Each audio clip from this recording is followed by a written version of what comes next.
এবারের সংসদ হবে শক্তিশালী ও দেশে বিদেশে গ্রহণযোগ্য, এমনটাই বললেন স্বরাষ্ট্রমন্ত্রী ও বিএনপির স্থায়ী কমিটির সদস্য সালাউদ্দিন আহমেদ। দুপুরে বিএনপির দলীয় এমপিদের সংসদ বিষয়ক 2 দিনের কর্মশালার প্রথম সেশন শেষে এই কথা বলেন তিনি। সালাউদ্দিন আহমেদ বলেন, বিএনপির নতুন এমপিদের সংসদীয় রীতিনীতি ও যাবতীয় বিষয় অবহিত করতেই এই কর্মশালার আয়োজন। এর আগে সকাল 10:30টায় মন্ত্রী, প্রতিমন্ত্রী ও দলের সংসদ সদস্যদের নিয়ে ক্রাঞ্চি রোলের ভিতর চকলেট ক্রিমের filling all time cream roll, মুখে দিতেই স্পেশাল ইনসাইড। বিএনপির 2 দিনের কর্মশালা উদ্বোধন করেন প্রধানমন্ত্রী ও বিএনপি চেয়ারম্যান তারেক রহমান।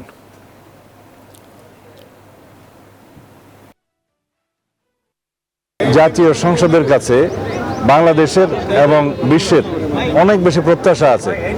এই সংসদের কাছে পৃথিবীর দৃষ্টি অনেক গভীর। আমরা কি প্র্যাকটিস করছি, কিভাবে আমরা এস্টাবলিশ করবো আমাদের সংসদীয় কালচার।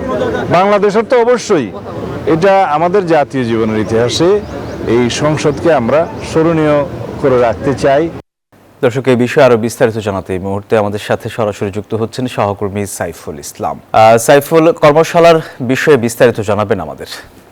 সোহাগ বক্স, ইতিমধ্যেই কিন্তু এই বিএনপির যে সংসদ সদস্যদের প্রশিক্ষণ কর্মশালা, সেটির কিন্তু প্রথম অধিবেশন শেষ হয়েছে দুপুর 12:30টায় এবং একটু পর অর্থাৎ 2:30টার সময় কিন্তু আরেকটি অধিবেশন শুরু হবে এবং সেই অধিবেশনে ঢাকা, ফরিদপুর, রাজশাহী এবং রংপুর বিভাগের নতুন যারা বিএনপি থেকে এমপি নির্বাচিত হয়েছেন তারা সেই কর্মশালায় অংশগ্রহণ করবেন। এবং সকালের কর্মশালায় অংশ নিয়েছিলেন সরকারের মন্ত্রী, প্রতিমন্ত্রী, উপদেষ্টা এবং হুইপগণ। এবং সেই কর্মশালা শেষে কথা বলেছেন স্বরাষ্ট্রমন্ত্রী ও বিএনপির স্থায়ী কমিটির সদস্য সালাউদ্দিন আহমেদ। তিনি বলেছেন যে এই সংসদকে প্রাণবন্ত করতে এবং দেশের পাশাপাশি সারা বিশ্বে স্মরণীয় এবং গ্রহণযোগ্য করে তুলতে সংসদকে তারা কার্যকর করতে চান, শক্তিশালী করতে চান। তারই অংশ হিসেবে বিএনপি থেকে যারা নির্বাচিত হয়েছেন তাদেরকে সংসদের নানা বিষয়ে, সংসদের নানা যে রীতিনীতি রয়েছে, রেওয়াজ রয়েছে, সেই বিষয়গুলো তারা এখানে তুলে ধরেছেন এবং প্রত্যেককে সংসদের যাবতীয় বিষয়ে বিস্তারিত